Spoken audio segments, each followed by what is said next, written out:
Hi. Oh, hello. So if you I feel want, like I'm actually doing a presentation now. I got a person. yeah, I just got done presenting and had to figure this out myself. So any people that show up in that little moderator section in the bottom left, if you click on them, they've requested access to. So if you have a Q&A or you want class participation, if you don't want them in there, don't click on them. If you want people in there, click on them, and it can bring you some more faces and interaction. Awesome. Thank you. Appreciate it. Well, it says 11, so I'll get started. As I was sort of rambling on before, as I was trying to set this up, I'm a consultant. I do a lot of facilitation. I'm not a presenter, so this might be a little bit awkward, but I'm going to do my best. I like to have interactive sessions, but also when I attend conferences, I like to be in the dark. So I get it. If I ask questions and you guys can put answers in the chat, if you don't want to talk, that's absolutely fine. I would love it if people have comments or questions or can just sort of respond as I'm talking. I'm doing my best here because I said I haven't used this platform before to head through these slides. I think what I'll do is do the slideshow and then just talk. And I think what I'm going to have to do is just sort of come in and out of it because I can only see the slides. I can't see the full screen and I can't seem to minimize it. So I'm just going to get started. This is what I'm talking about today. I do a lot of consulting in strategic planning. I also, because I'm an individual consultant, I work with a lot of smaller organizations. Excuse me. And a lot of times the small organizations have a tough time getting to the place of doing strategic planning because they're doing the best they can running their business. Let's see here. I'm sorry, it's a lot different than when I'm at a podium and I have a presenter view. Could we start with a little bit of introductions? As I said, I'm a consultant. I work with small organizations. I have a background that started with working with organizations to help them be more effective, but through their people. So it's what the people do and what the systems you have in place for your people that helps you improve your organization. So I don't look at organizational effectiveness from a financial perspective, for example. So I look for the people. If you could stick in the chat, I see names, and I know you can all see the other names. If you can let me know also your organization or your role in the organization. And if anybody has a reason they chose this session over another one, if there's anything in particular that you want answered today, I will do my best to answer it. So just go ahead and put it in the chat.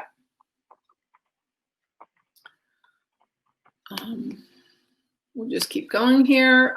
The goal today is for you to understand why strategic planning is necessary and how you can accomplish it successfully. Hopefully that's what you signed up for because that's what I'm going to talk about today. This is one of my favorite quotes. Plans are nothing, planning is everything. There are a couple different iterations of this quote that are attributed to Eisenhower because I think he said it in a couple different speeches in a couple different ways. But this really echoes one of my messages today is to not focus on the plan, but focus on the planning. Focus on the decisions, the intentions, the actions, the conversations. That's what's most important.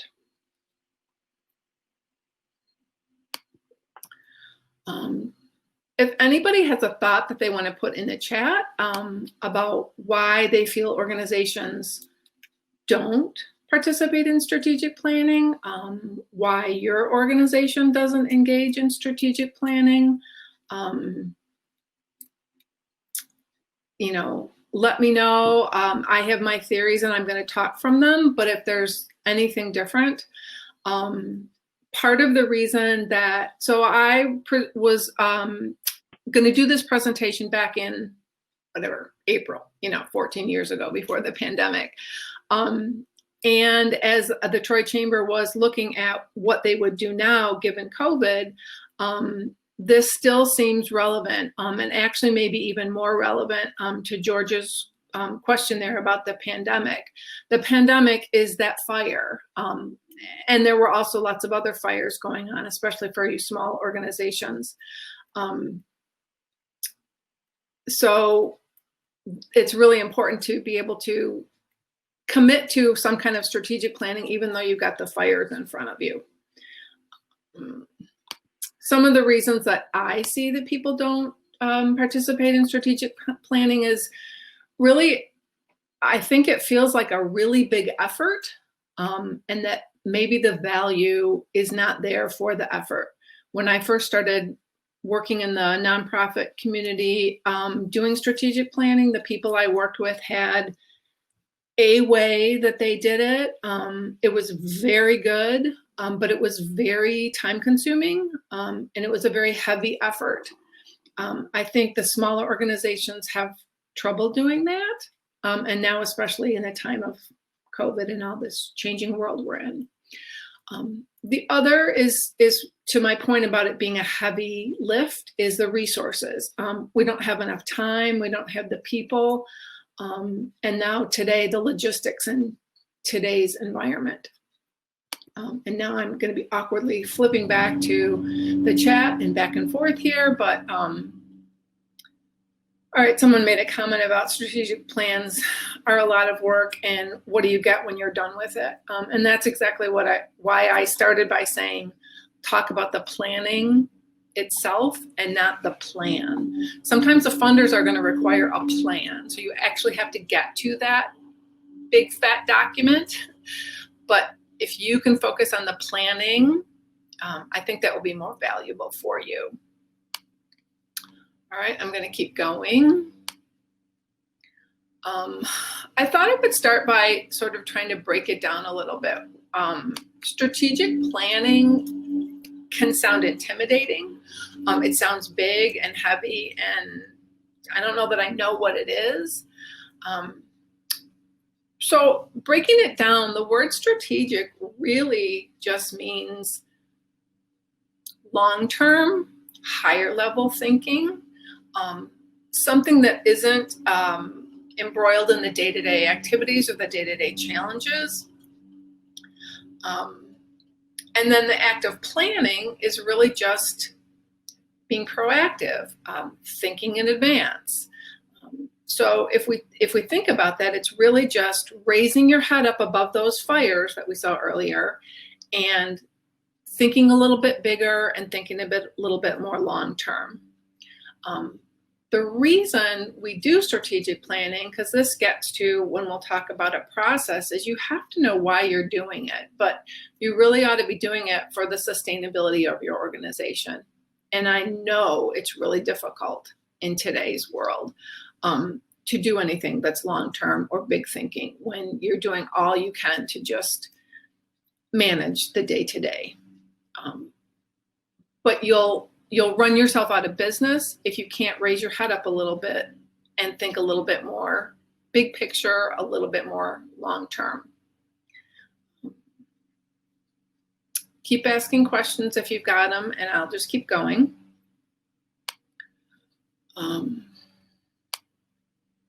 So this is a model that I've used.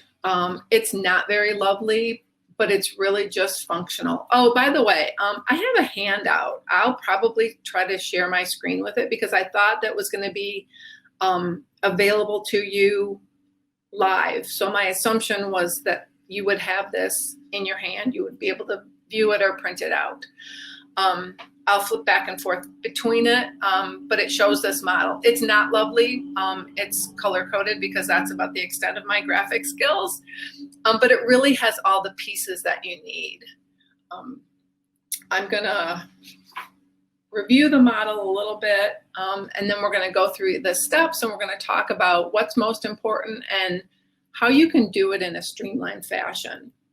So this particular model starts over with the purple with mission, vision, and core values. And you really have to start there. You have to start with that mission why you're in business. And this isn't a wordsmithing activity, but that's where you need to start. Then you move into some kind of analysis of what's going on internally, externally, strengths, weaknesses, opportunities, threats. But really that's the lifting your head up and saying, hey, what's going on? What are we good at? What are we struggling with? What's in our environment that's an opportunity? And what's going to take us down if we're not careful? And from that examination, you identify what the most important issues are affecting your organization. And once you can do that, and you can see that sort of the midpoint where a couple different arrows lead to it, you choose what's really critical, set some goals and objectives, an action plan, and then implement. And you can see that the arrows, once you implement, you better be measuring and adjusting, or it's not worth much. It's just that big fat document, as opposed to the process. I'm going to jumping back here to the questions. Yeah, the question about, we did a SWOT with the board and staff 2 years ago, but never included a global pandemic that would shut down our annual fundraising event. Yeah. When you do that SWOT, you do the best you can, and certainly none of us were imagining that we would run into a global pandemic. So you do the best you can, and if you imagine, can you imagine 2 years ago somebody came up with, oh, we're going to have a global pandemic that's going to shut down our community, our organization? No, they'd laugh you out of the room. That would have not been realistic. The other thing I want to talk about is how strategic planning typically happens. And this is a little bit about why there are some barriers out there. Who participates? How long does it take? What's the typical output? Typically, the board leads strategic planning. A board should be operating strategically as opposed to in the day-to-day, and they should be leading this effort. But staff leadership should also participate because they're the ones who are having to implement a lot of it, so they better be an active participant too. Also, you may, if you're a small organization, you may just be a board. That may be it. So you may have a board that is doing the day-to-day as well. But typically a board should do it. And in traditional times, strategic planning was a big activity. It was probably 6 months. It was the kind of thing that happened leading up to the end of a fiscal or a significant funding opportunity every year.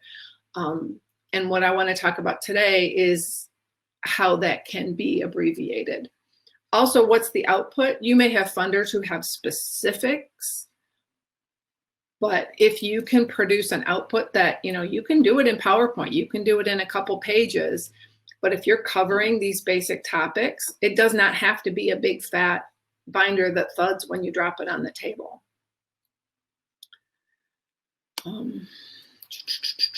right, I think what I'm going to do here is try to share the handout, because the handout is going to be more valuable to this next part of the discussion.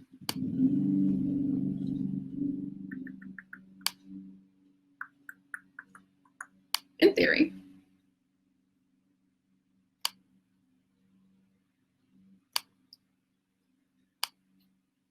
Hey, look, I did it.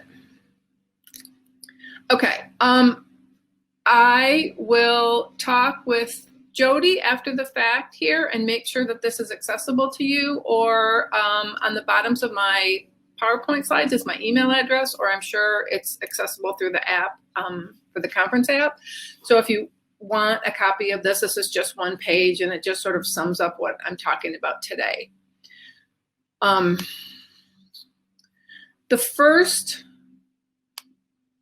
the message, other than focus on the planning, is start with having a purpose. You better have a purpose for why you're doing strategic planning and what you hope to accomplish. It may just be that a funder needs it, but it also may be we're in a global pandemic and everything's changed, and the strategic plan that we developed a year or two ago is no longer relevant. And so we need to set a course for our future, and we need to do it now.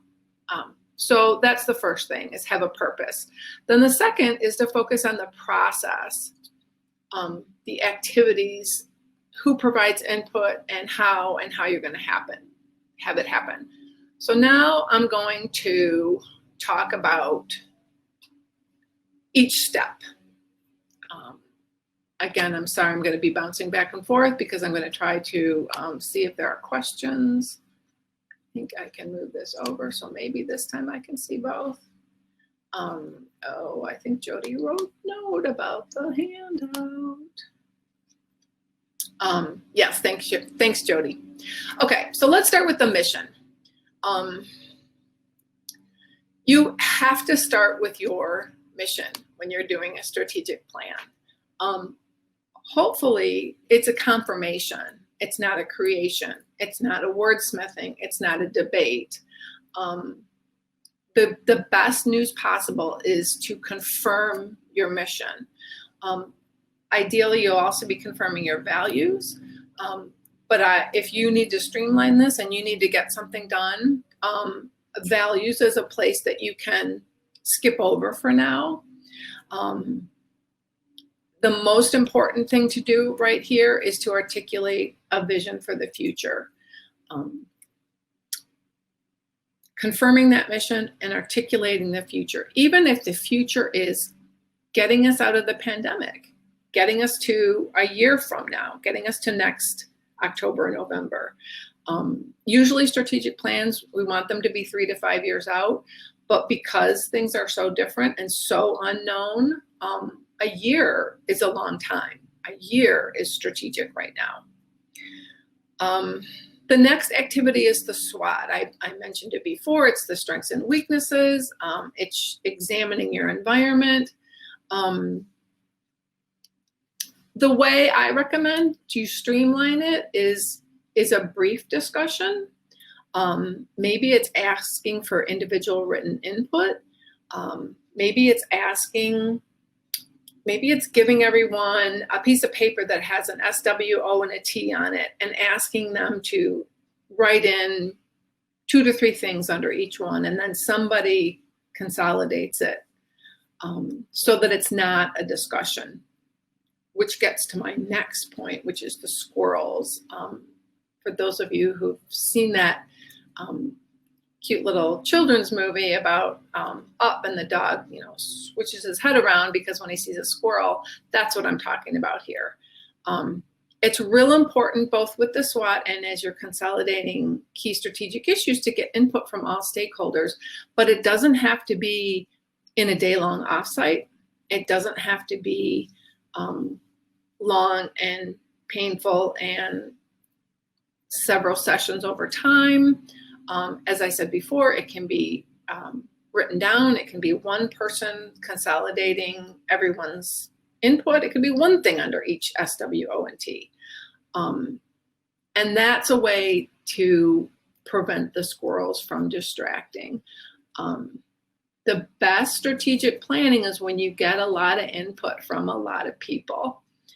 When you open it up to that sort of almost brainstormy kind of like free flow, letting people talk and give input, but it also needs to be managed, and that's what I mean about the squirrels.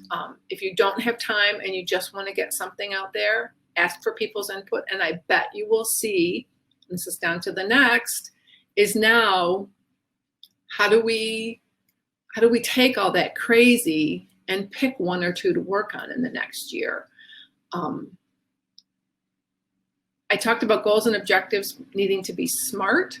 That's the acronym that hopefully we all learned in like grade school: specific, measurable, achievable, relevant, and timely or time-based. You need to be able to measure it. It's not worth all your effort if you put something out there that's just sort of an idea. we need more donors. How do we get more donors? Let's try this. Make it measurable and make somebody accountable for having it take place. And that's the next one with the action plans, is a champion for each goal.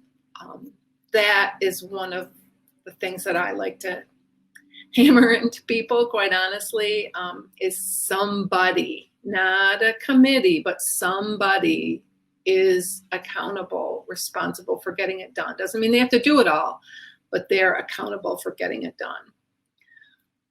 So if you can narrow it down, I mean, what if you had this session and you came up with the issues that were most important to your organization, and what if you came up with 4 of them? Is there a way to just pick one? Could you pick one for the time being and then move to the other ones later? That's another way of streamlining it, because it can be really overwhelming. And maybe it's the leader of the organization who just gets an undemocratic vote for which one to start with. But that's the way to streamline it. Great question, Crystal. In the midst of a plan, how many times can the team pivot and not lose interest in the planning? If anybody wants to comment on that, please put it in the chat. I don't know that there's a good answer to that. I think the strength of leadership and the focus is what's important. You know, the other is right now we've been spending our lives pivoting, and I think actually, I'll speak for myself, I think I'm better at it now than I was in March, because we've had to so much. I'm not sure I like it much better, but I do think I'm more used to it. If you can also, where I said before about strategic planning is usually 3 to 5 years out, slim that down and think about it more as a year out. Don't bite off more than you can chew. Don't choose too many strategies. Don't choose too big and hairy, audacious of strategies. I hope that answers your question, Crystal. And another question, can accountable people be the board chairs of committees? We made it the committee's responsibility, but it's not working so well. That's a really good question. I don't have a slide for it. I don't know if any of you have heard of the RASI model. It's a roles and responsibilities model, and it's 4 letters, R, A, S, and I. And it's really helpful to use for things like this. Is R is responsible, A is approval, S is support, and I is input. So the R person is the responsible person for getting it done. They don't have to do it all, but they're that champion, they're that accountable person. And yes, I will give it in my handout. Jody, I'll get it to you after the fact, since you have this one. I usually give people the advice, and I'm really strong on this one, is only one R, only one responsible person. You may have more A's who are the approvers, because they may approve different things, like somebody may approve staffing, somebody may approve budget, and so on. The S is support, and that's all the people that are going to work with the R to get it done. They have lots of different roles and do lots of different things, so they are supporting that R and getting it done. And the I is just the FYI person. Maybe it's a major donor that you're just going to keep in the loop, just keep FYIing, but they don't have input. They're just getting it from you. So I think that's part of the issue. The question about who the accountable person is, or the committees. Maybe that committee chair needs to be clearly accountable for it. Or maybe the board chair does. I mean, depending on how many people you have. But if you can get one person to be the R who's just accountable for getting it done, doesn't have to do it all, I think, to me, that's key. This is a long one.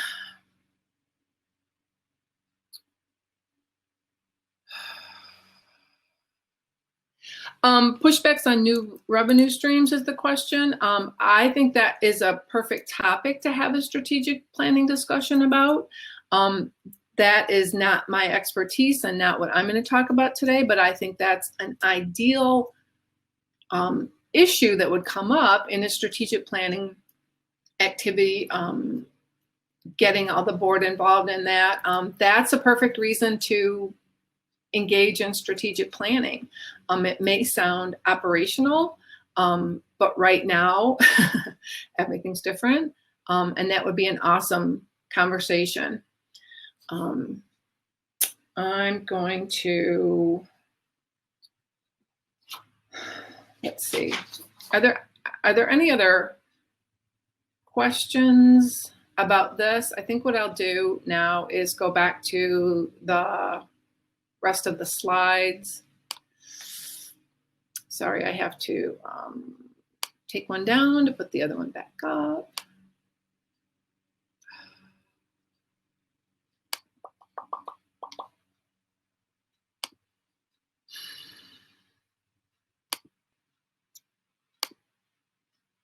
Okay, I'm a technical whiz here.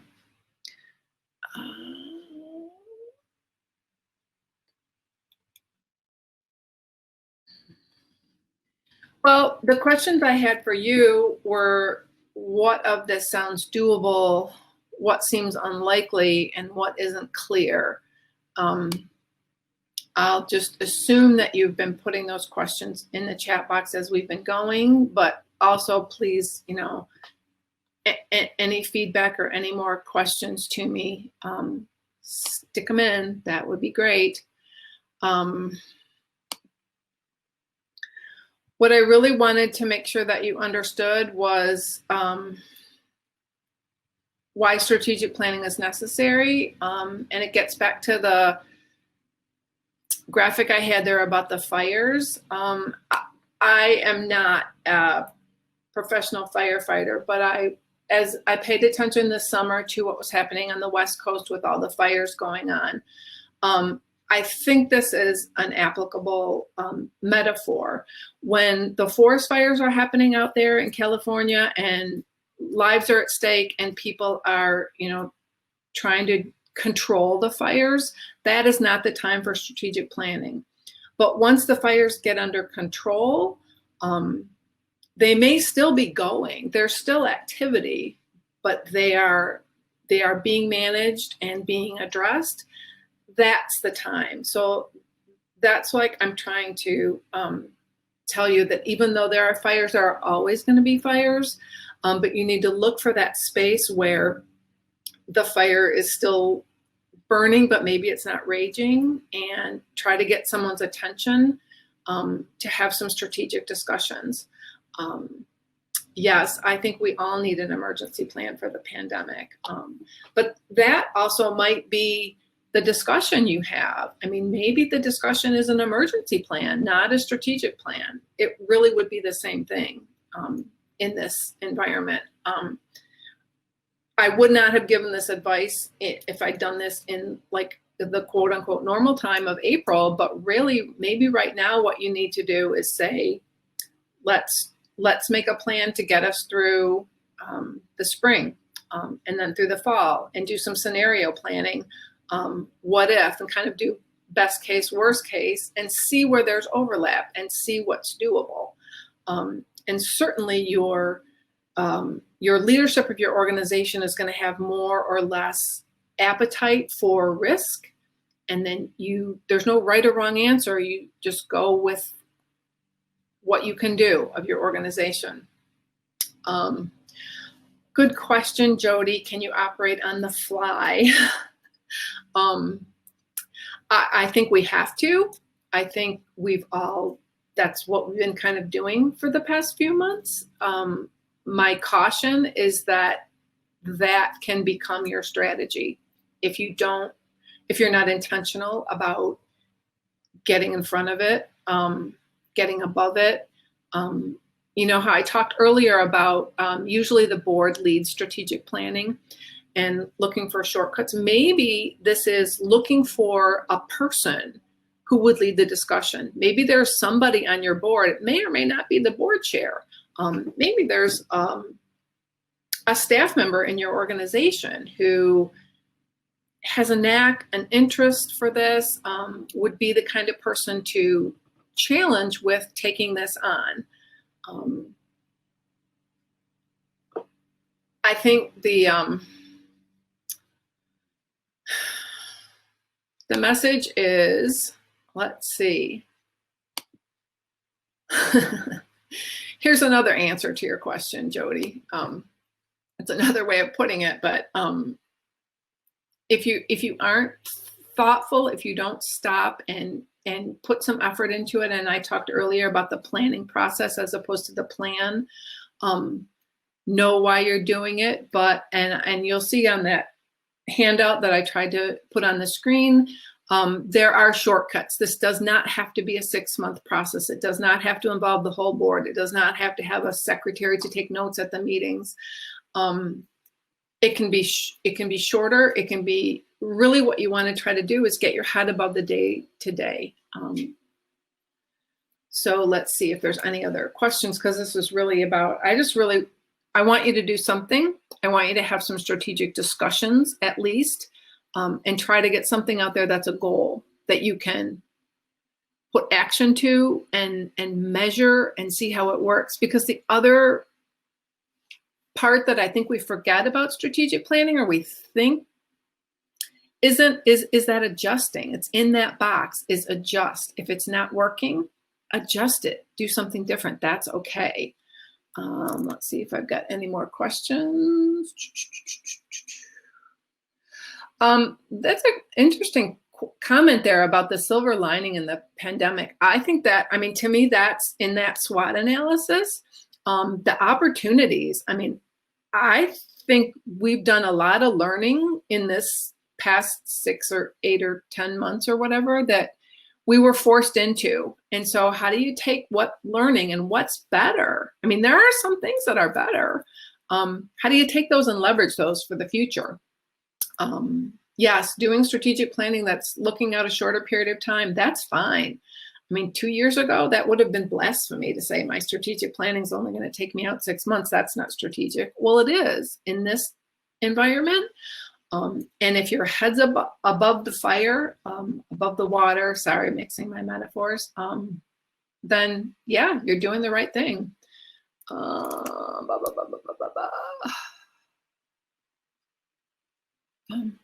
Yeah, so somebody who's saying being prepared for another possible shutdown.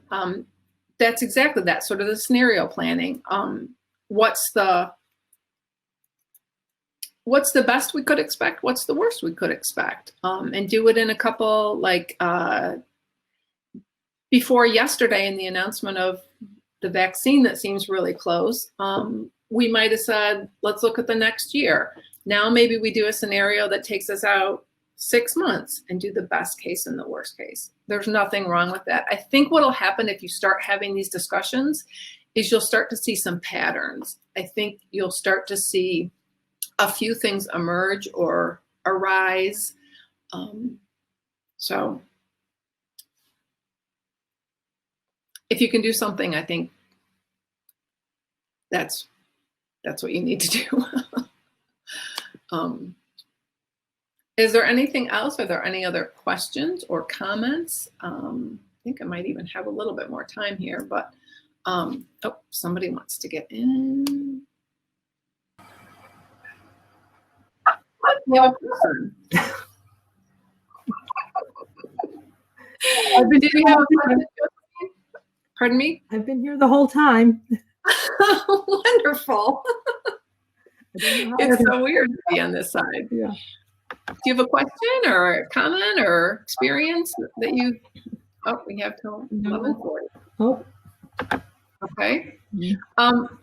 Anybody else out there? Does it seem realistic? Does it seem possible? Doable?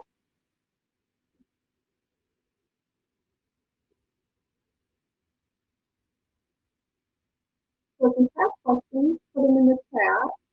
I guess, just summarize again, I'm just really hopeful that you all can start doing something that's strategic.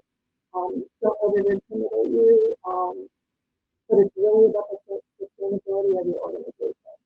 Because as somebody asked a question up there, can you just, what happens if you just operate on the fly? That will become your strategy, and luck will be what keeps you going.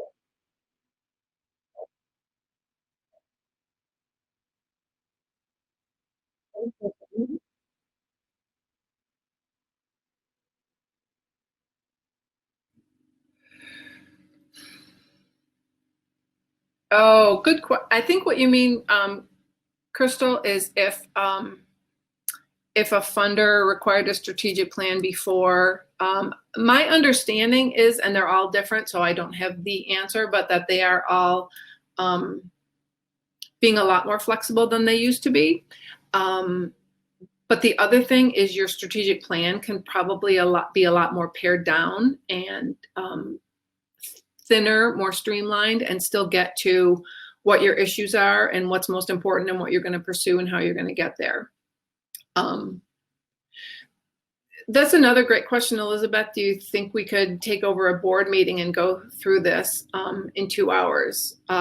Yes, I do. I would recommend that you have somebody take the role as facilitator or hire a facilitator, because I think 2 hours would be really kicking through it, and depending on the personality of your board, that may be a challenge. If there's a way you can have a strategic planning or strategic discussion only session and not also have an agenda for the board meeting, I would recommend that.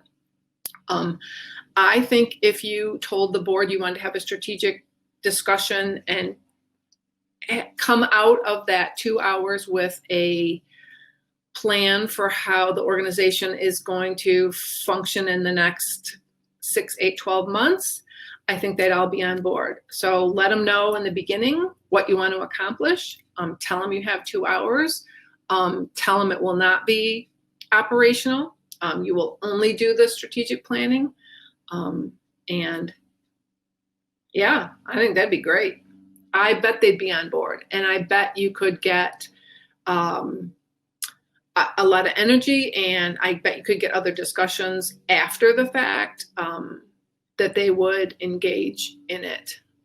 Because strategic planning can also be really positive, whereas the day-to-day activity and crisis and firefighting can be wearing and challenging. Strategic planning can be hopeful and positive and looking forward and creating your future.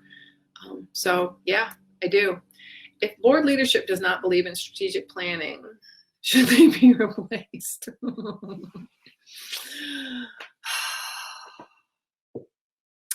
That's really interesting that they would be in leadership of a board and not believe in strategic planning. You know, I wonder if it's their experience in a past life or a past organization with planning. Oh, I think I'm going to get cut off. Maybe if you talk to them about a different format, a different approach, maybe it's that onerous, heavy process that they're more used to. And maybe if you do it in a different way, maybe they won't be so averse to it. And like the suggestion, yeah, call it something else. You know, come up with something else to label it, you know, planning for our future, planning to get to post-pandemic, something like that. Yeah. Well, I think we're ending. If there are any more questions, stick them in, but I think I'm about to get the hook. Thanks everybody for participating. The handouts will be available through Jody. If you want to get a hold of me individually, feel free to. Happy to. Thanks for your comments. I'm glad y'all enjoyed it. I enjoyed doing it. Good luck.